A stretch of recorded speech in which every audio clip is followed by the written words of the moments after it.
The charity gala invitation arrived on Olivia Ortiz's desk with a handwritten note from her boss that made her stomach drop. "Bring a date, or don't bother coming." She stared at the cream-colored cardstock, feeling her cheeks burn with frustration. As the marketing director for Sullivan Hotels, attending the annual gala wasn't optional. It was where deals were made, partnerships were formed, and careers were either elevated or stalled. Her boss, Gerald, had made it painfully clear that showing up alone again would signal to everyone that she was married to her job, not serious about the networking that drove their business forward.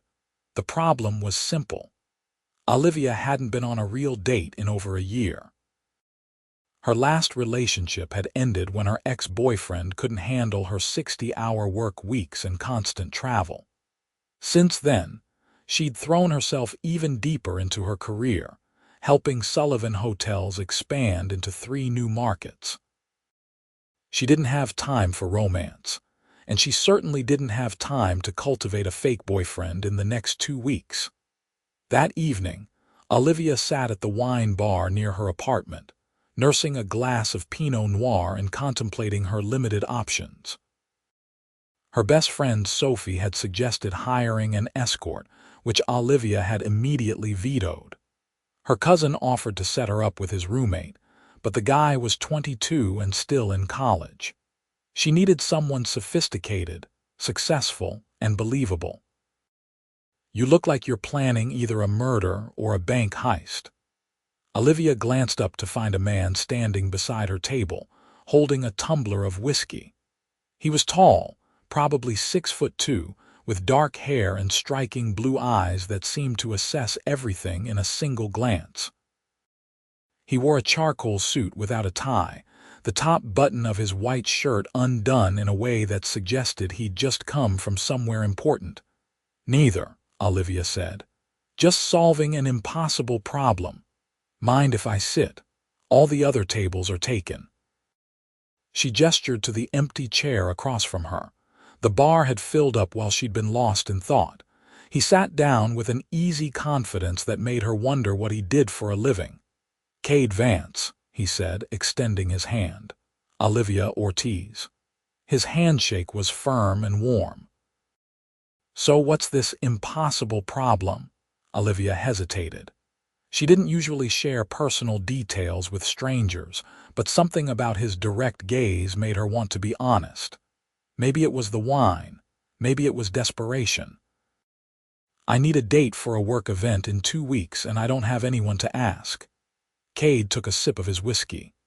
"That doesn't sound impossible. What's the catch?" "The event is a charity gala. Very formal, lots of important people. My boss basically threatened my career if I show up alone again. He thinks it makes me look antisocial." "Does it? Excuse me. Make you antisocial? Do you avoid these events, or do you just prefer to attend them solo?" Olivia felt her defenses rise. "I prefer to focus on work rather than making small talk with people who only care about appearances." "So your boss has a point." She glared at him, but Kade's expression remained neutral, almost amused. "You don't know anything about me. I know you're sitting alone in a wine bar on a Thursday night, drinking Pinot Noir and looking stressed. I know you're dedicated to your career, probably to the point where it's cost you relationships. And I know you're practical enough to recognize when you need help, even if asking for it annoys you." Olivia opened her mouth to argue, then closed it. He wasn't wrong. "Are you always this direct with strangers?" "Only when I'm interested in helping them." "Why would you want to help me?" Kade leaned back in his chair, studying her. "Because I understand what it's like to have your professional reputation judged by irrelevant criteria.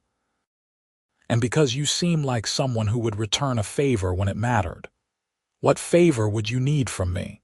"Let's just say I could use a date for a few upcoming events myself. Family things, business dinners. The kind of situations where showing up alone raises questions I'd rather not answer." Olivia felt her pulse quicken. You're suggesting we fake date each other. I'm suggesting a mutually beneficial arrangement. You need someone presentable for your gala. I need someone intelligent and professional for a series of events over the next few months. We attend together, play the part convincingly, and then go our separate ways when it's no longer useful. It was insane. She'd met this man 15 minutes ago. She knew nothing about him except his name and the fact that he wore expensive suits and drank top-shelf whiskey. "What do you do for work?" she asked. "I run a company, manufacturing and distribution. Nothing glamorous, but it keeps me busy." "Is that vague on purpose?" Kade smiled slightly. "Are you in?" Olivia thought about Gerald's note, about the gala, about showing up alone again and watching her colleagues whisper behind their champagne flutes. She thought about the alternative of trying to find someone genuine in 2 weeks, which felt even more impossible than this stranger's offer. "We'd need ground rules," she said. "Agreed. And we'd need to know basic information about each other. If we're going to be convincing, we can't contradict each other in public." "Makes sense. Want to have dinner tomorrow night? We can exchange life stories and work out the details." Olivia pulled out her phone. "Give me your number. I'll text you a time and place."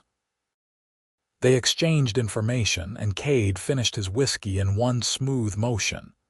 As he stood to leave, Olivia caught herself noticing the way his suit jacket fit across his shoulders.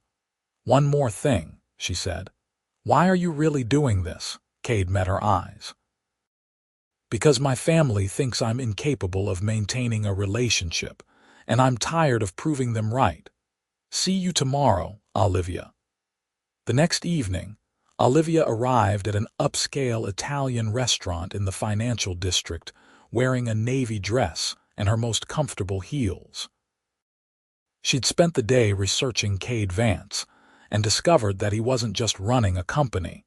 He was the CEO of Vance Industries, a manufacturing empire worth over $2 billion. The man she'd agreed to fake date was one of the wealthiest businessmen on the West Coast.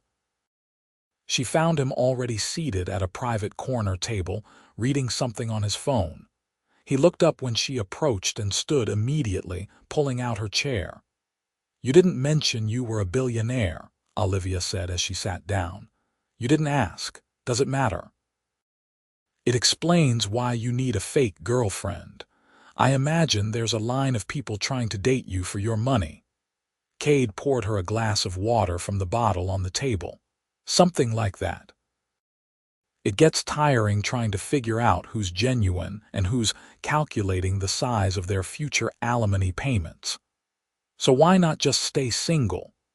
"Because my mother is convinced I'm going to die alone, and she's made it her mission to set me up with every available woman in her social circle. Last month she brought 3 different women to a family dinner. It was humiliating for everyone involved." Olivia couldn't help but laugh. "That sounds awful." "It was, hence my interest in your proposition." "It was your proposition." "Was it?" Kade's blue eyes held a hint of amusement. "I remember you being the one with the impossible problem." They ordered dinner, and Olivia pulled out her phone. "Okay, if we're doing this, we need to get our story straight. How did we meet?" "Wine bar, 2 weeks before your gala. I sat down because the place was crowded. We started talking, and I asked you to dinner."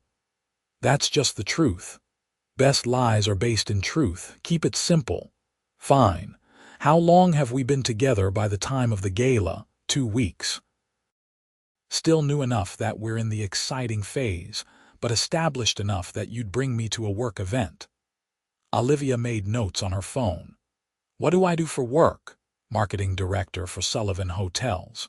You've been there for 5 years, worked your way up from a coordinator position.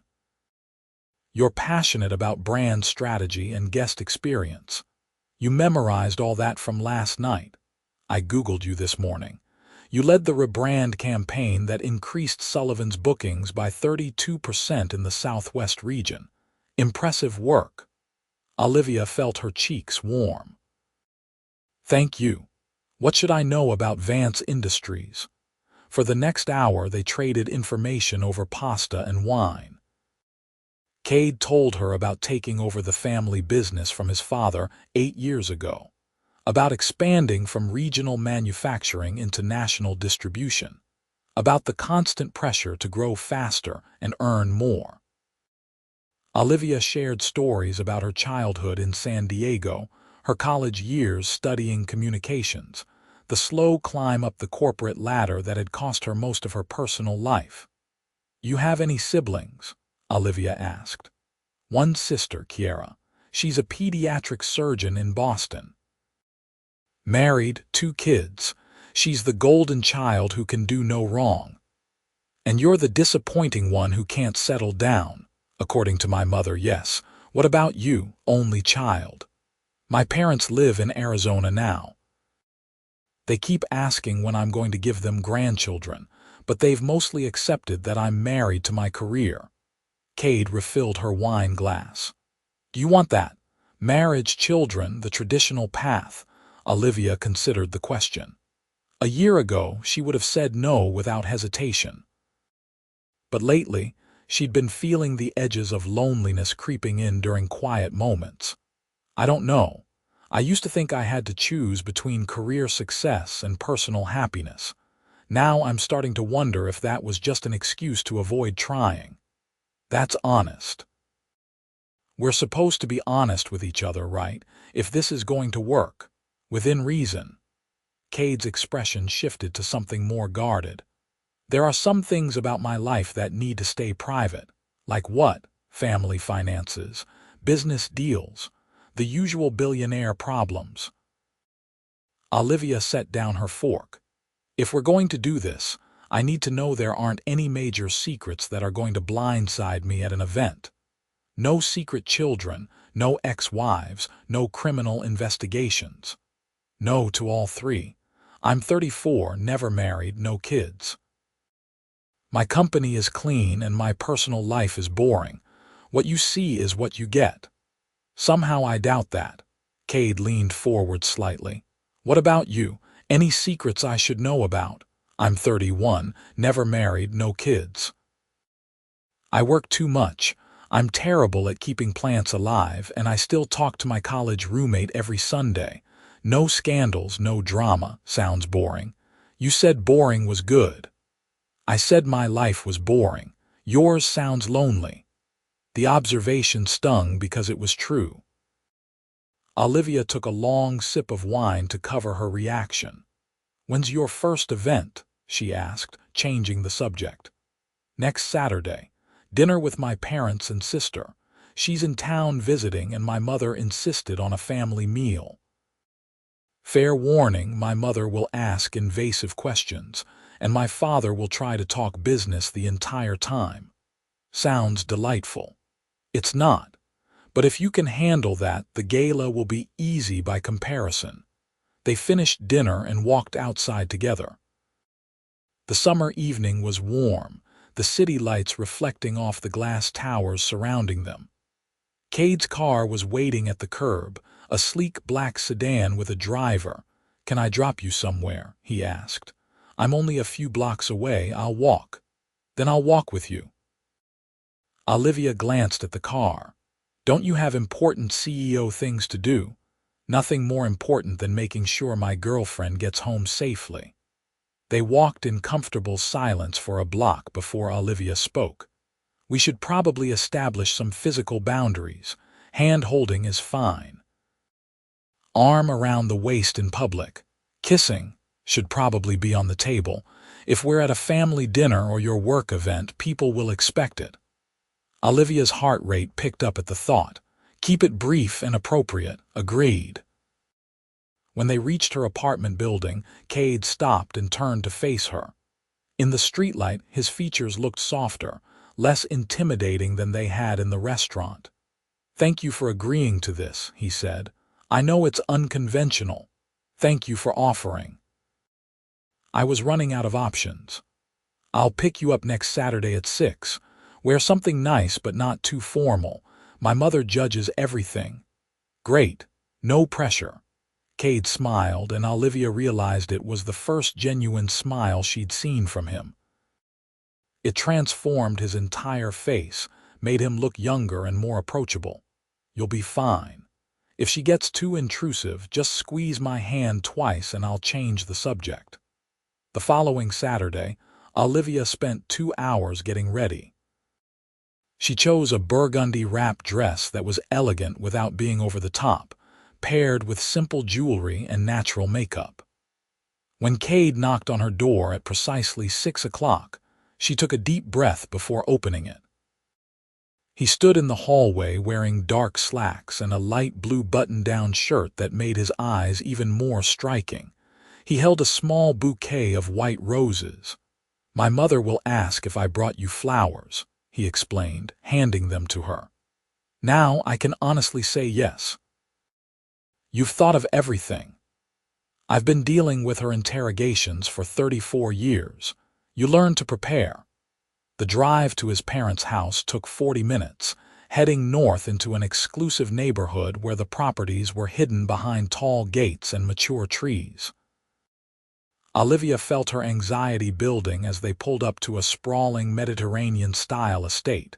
"Breathe," Kade said, glancing over at her. "They're just people. Annoying, judgmental people, but still just people. That's not as reassuring as you think it is." He reached over and squeezed her hand. "I'll be right beside you the entire time." Kade's mother, Patricia, answered the door herself. She was a tall, elegant woman in her early 60s, wearing a cream silk blouse and pearls. Her eyes immediately assessed Olivia from head to toe. "You must be Olivia. Come in, come in." "Kade, why didn't you tell me she was so pretty?" "I did tell you that, Mom. You said she was attractive. That's different from pretty. Pretty is softer, more feminine." Olivia exchanged a quick glance with Kade as they followed Patricia through a marble entryway into a formal living room. His father, Kenneth, stood from a leather armchair to greet them. He had the same blue eyes as his son, but his dark hair was streaked with gray. "Good to meet you, Olivia. Kade's been suspiciously quiet about you." "We've only been seeing each other for a couple of weeks," Olivia said, accepting his handshake. "Still figuring things out. Smart. No point making announcements until you know it's going somewhere." A woman who could only be Kiera emerged from the back of the house, wiping her hands on a kitchen towel. She had dark hair like her brother but brown eyes and a warmer, more open expression. "Finally, another woman at these dinners. I'm Kiera. Please tell me you have normal conversation topics, because all these three talk about is business and golf." Olivia liked her immediately. "I can definitely do better than golf." Dinner was served in a formal dining room with a table that could have seated 12. Patricia had clearly gone all out with multiple courses and expensive wine. The interrogation began before the salad was even served. "So, Olivia, where did you go to college?" Patricia asked. "University of Southern California. Communications major with a minor in business. And your family?" "Where are they from?" "My parents retired to Arizona. My dad was in real estate and my mom was a teacher." "How nice. Do you have siblings?" "No, just me." Patricia's eyes gleamed with interest. "Kade mentioned you work for Sullivan Hotels. Marketing, is that right?" Olivia felt Kade's hand find hers under the table. "Yes, I'm the marketing director for the Western region. I've been with the company for 5 years. That must keep you very busy." "It does, but I love the work." "I'm sure you do, dear. Though I imagine it makes it difficult to maintain relationships, all that travel and long hours." There it was, the subtle dig. Olivia squeezed Kade's hand twice, but before he could intervene, Kiera jumped in. "Mom, leave her alone. You do realize that Kade works just as much as she does, right? Why is it only a problem when women prioritize their careers?" "I wasn't criticizing, just observing." "You were absolutely criticizing," Kenneth said, surprising everyone. "Let the girl eat her dinner in peace, Patricia." The conversation shifted to safer topics, and Olivia began to relax. Kenneth asked intelligent questions about the hotel industry, and Kiera shared funny stories about her kids. Kade stayed close, his hand resting on the back of her chair, occasionally brushing her shoulder in a gesture that felt both protective and natural. After dinner, Patricia insisted on showing Olivia the garden. As they walked through elaborately landscaped paths lit by solar lights, Patricia's demeanor softened. "I apologize if I came on too strong in there," she said. "I worry about Kade. He works himself to exhaustion and never makes time for personal happiness." "He seems to manage both pretty well," Olivia said carefully. "Does he? Because from where I'm standing, this is the first time I've seen him bring someone to a family dinner in 3 years. The last woman he dated seriously left because she said he was married to his company." Olivia thought about her own ex saying almost the exact same thing. Sometimes the right person is someone who understands the demands of that kind of career. Patricia stopped walking and turned to face her. "Are you the right person?" The question caught Olivia off guard. For a moment she forgot this was all fake, that she and Kade had made a business arrangement. Something about the hope in Patricia's eyes made her want to say yes. "I think it's too early to know that," she said honestly. "But I like spending time with him. He's different from what I expected." "Different how?" "More genuine. Less concerned with appearances than substance." Patricia smiled. "That's Kenneth's influence. Kade got his father's values and my social awareness.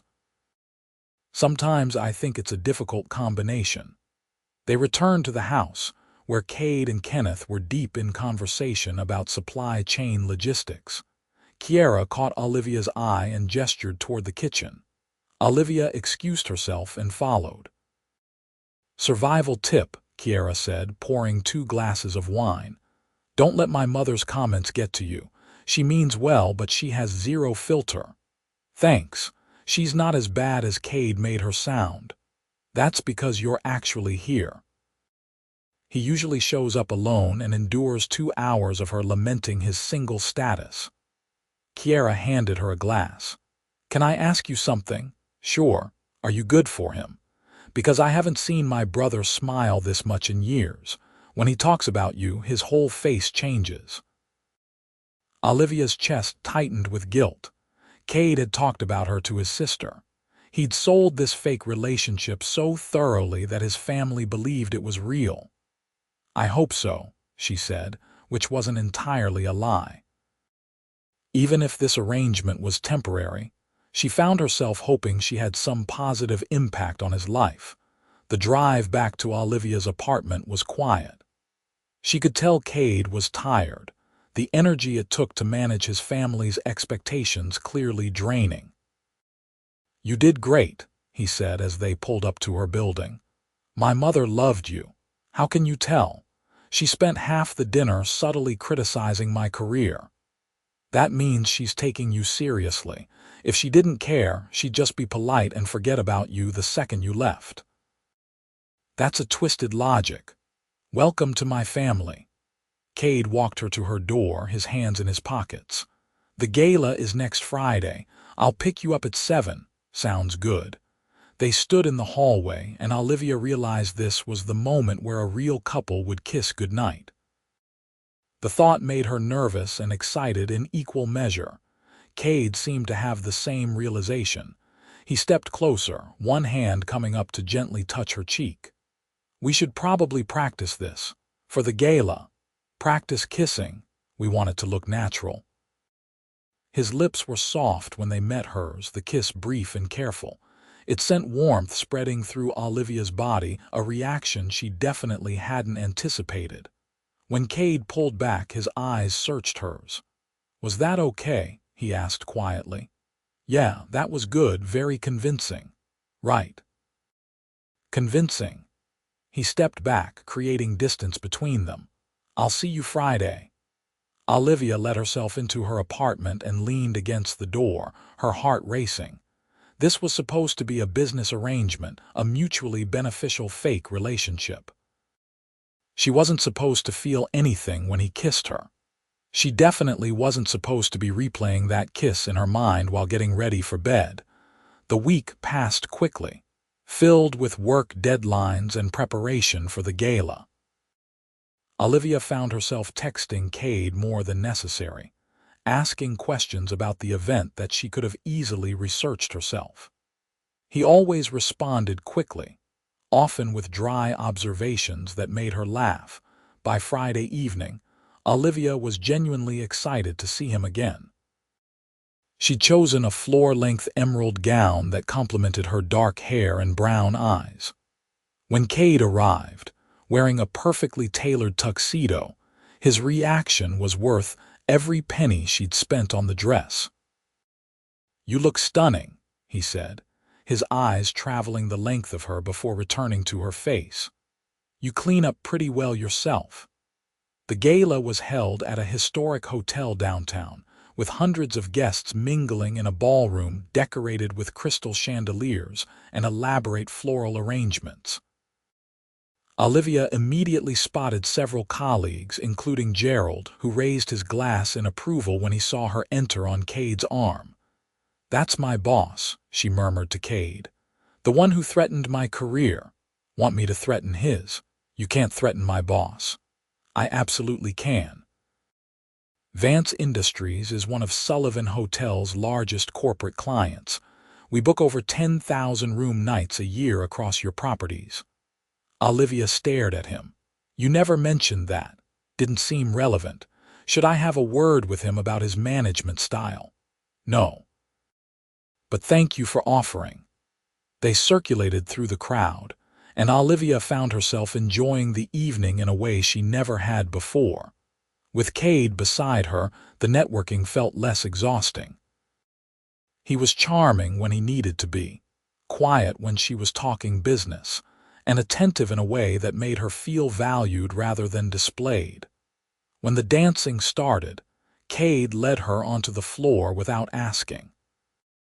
His hand settled on her waist, and she rested hers on his shoulder, their other hands clasped between them. "I didn't know you could dance," Olivia said as they moved smoothly across the floor. "My mother insisted on cotillion classes when I was 13. I hated every minute of it, but the skills stuck. Lucky me." Kade pulled her slightly closer. "Having a good time, better than I expected. You're surprisingly good at this, at dancing, at being my boyfriend." Something shifted in his expression. "Maybe I've had good motivation to make it convincing." Before Olivia could ask what he meant, Gerald appeared at Kade's shoulder. "Mind if I cut in?" he asked. Kade's jaw tightened, but he stepped back gracefully. "Of course." Olivia found herself dancing with her boss, his cologne overwhelming and his leading subpar. "I have to admit, Ortiz, I'm impressed," Gerald said. "Kade Vance is quite the catch. How did you manage to land a billionaire?" The condescension in his tone made her angry. "I didn't land anyone. We met naturally and connected. Still, it doesn't hurt you're standing at Sullivan. Vance Industries is one of our biggest accounts. Make sure you keep him happy." Olivia felt her temper rising. "My relationship has nothing to do with my job performance." "Everything has to do with your job performance. That's how you get ahead in this business." The song ended, and Olivia excused herself as quickly as possible. She found Kade waiting at their table, his expression dark. "Your boss is an ass," he said flatly. "You heard that." "I was standing right behind him. Say the word and I'll have Vance Industries switch to Marriott." Olivia sat down heavily. "As satisfying as that would be, please don't. I need this job." "Do you? You're talented enough to work anywhere. Why stay somewhere that doesn't value you?" It was a question she'd been asking herself for months. "Because I've invested 5 years building my reputation there. Starting over somewhere else means starting from the bottom." Kade leaned forward, his blue eyes intense. "That's not true, and you know it. You're afraid of taking the risk." Easy for you to say. You inherited your position. I earned it. My father gave me the title, but I proved myself by doubling the company's revenue and expanding into 4 new markets. Don't diminish what I've built just because you're angry. Olivia felt ashamed immediately. You're right. I'm sorry. That was unfair. Apology accepted. But I stand by what I said. You deserve better than Gerald and his outdated sexist attitudes. They left the gala shortly after, the evening's magic somewhat tarnished. In the car, Olivia stared out the window, thinking about everything Kade had said. I don't want to go home yet, she said suddenly. Can we just drive for a while? Kade instructed his driver to take them along the coast. They ended up parked at an overlook, watching the moon reflect off the dark water. Kade dismissed the driver for an hour and they sat on a bench, the sound of waves filling the silence. I hate that he's right, Olivia said finally. Gerald, I do use work as an excuse to avoid risks in my personal life. It's easier to blame my career than admit I'm scared of failing at relationships. Everyone's scared of failing. The difference is whether you let that fear control your choices. Is that why you agreed to this fake dating arrangement? Because you were scared of failing at a real relationship? Kade was quiet for a long moment. Partially, but also because I'm tired of people wanting me for my money or my family name. At least with you, I knew exactly what the terms were. And now I'm not sure what this is anymore. Olivia's heart was pounding. What do you want it to be? Kade turned to look at her, his expression vulnerable in a way she'd never seen. I want it to be real.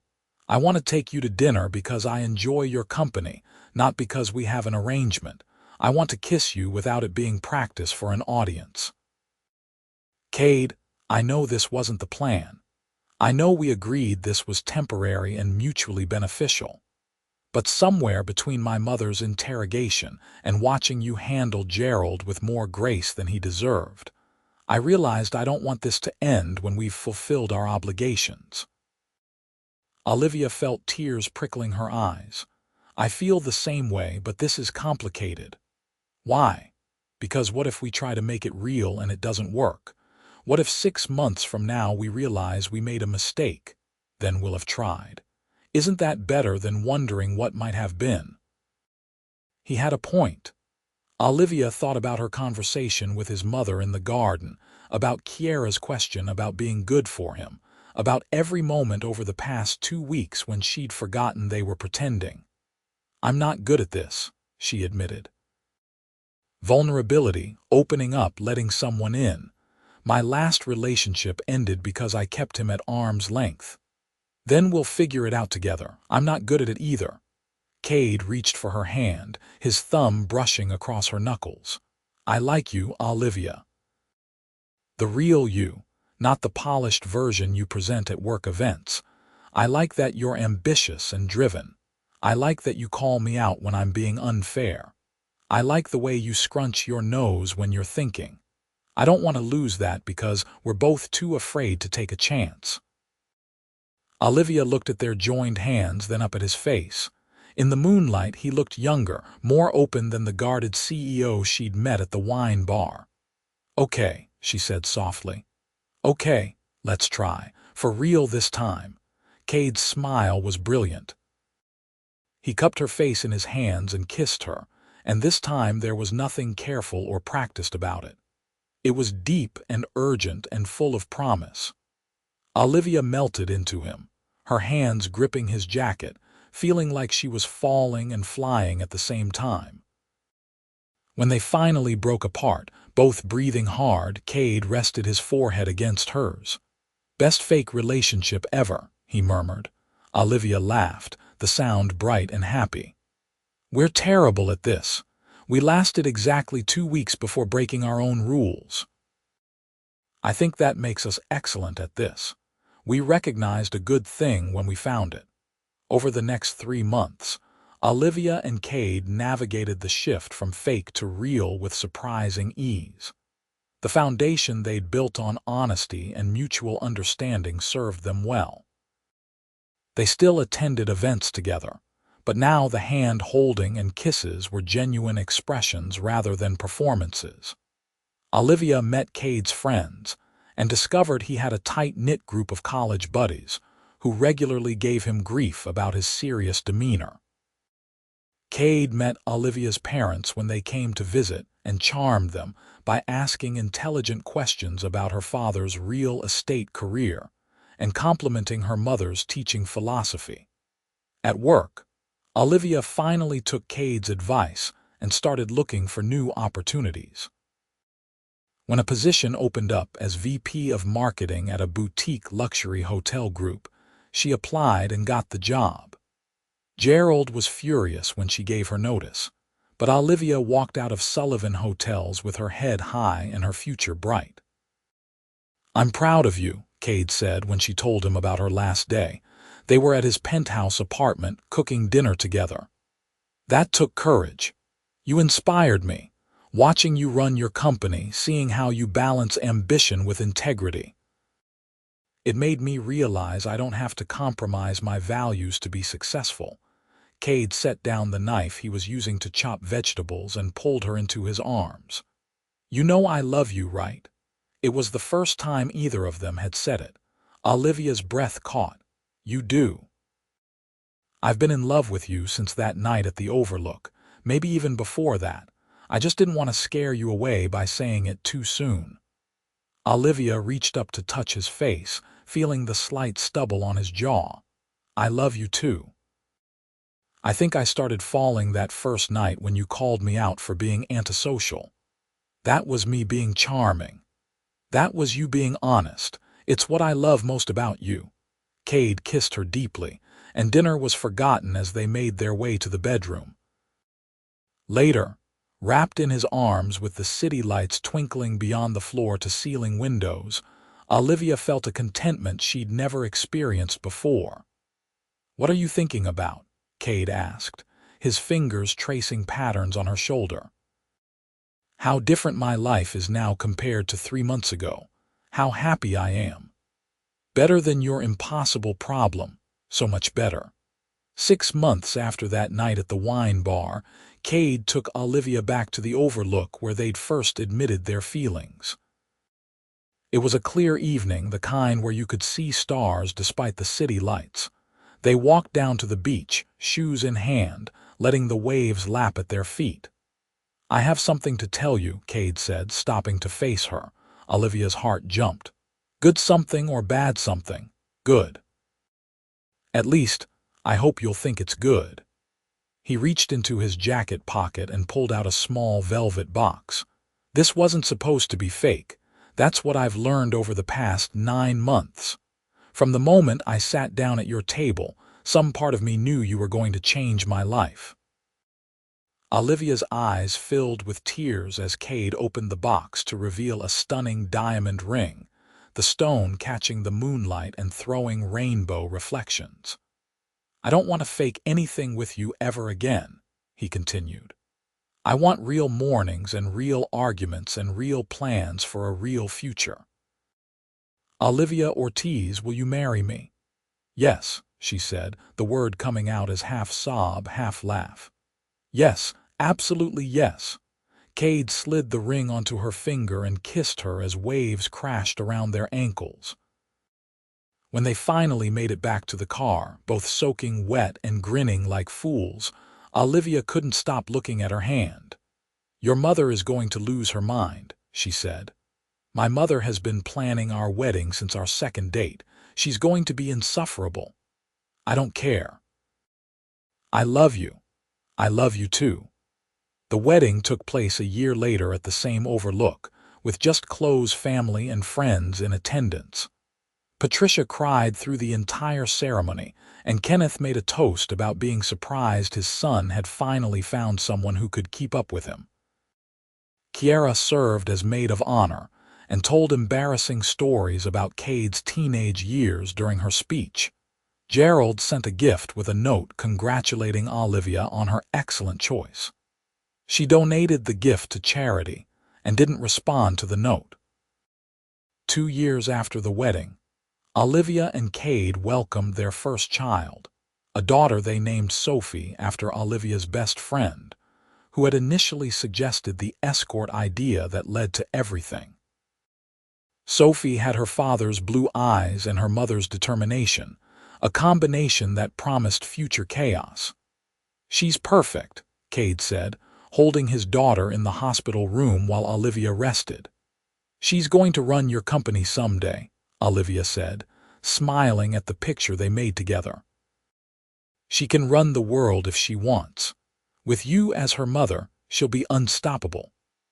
On their 5th anniversary, lying in bed in their new house overlooking the ocean, Olivia thought back to that night at the wine bar. How desperate she'd been, how resigned to solving her impossible problem alone. How Kade had walked into her life with an unconventional solution that turned into the greatest gift she'd ever received. "What would you have done if I'd said no that night?" she asked. "If I'd turned down your fake dating proposal," Kade pulled her closer. "I would have asked you out for real. The fake dating thing was just an excuse to spend time with you. You're serious. Completely. I saw you sitting there, looking beautiful and fierce and slightly terrifying, and I knew I had to find a way into your life. The arrangement gave me that chance. So it was all a trick. It was all fate. The trick was convincing myself it was temporary when I knew from the start it was forever." Olivia kissed him, tasting the truth in his words. Their daughter's cry came through the baby monitor, and Kade started to get up, but Olivia pulled him back for one more kiss. "I'll get her," she said. "You got her last time." She padded down the hall to Sophie's nursery, where their 2-year-old daughter stood in her crib, arms outstretched. Olivia picked her up and carried her to the window, looking out at the moonlight on the waves. "See the ocean, baby. That's where Mommy and Daddy fell in love. Well, technically we met at a wine bar, but the ocean is where we admitted it." Sophie babbled something incomprehensible and grabbed Olivia's hair. "When you're older, I'll tell you the whole story. About how sometimes the best things in life start as pretend and turn into something more real than anything you could have planned. About how taking risks with your heart is scary but worth it. About how the right person will make you want to be braver than you ever thought possible." Kade appeared in the doorway, leaning against the frame with a soft expression. "Telling her our origin story already? She needs to know her parents are romantics underneath all the practical business planning.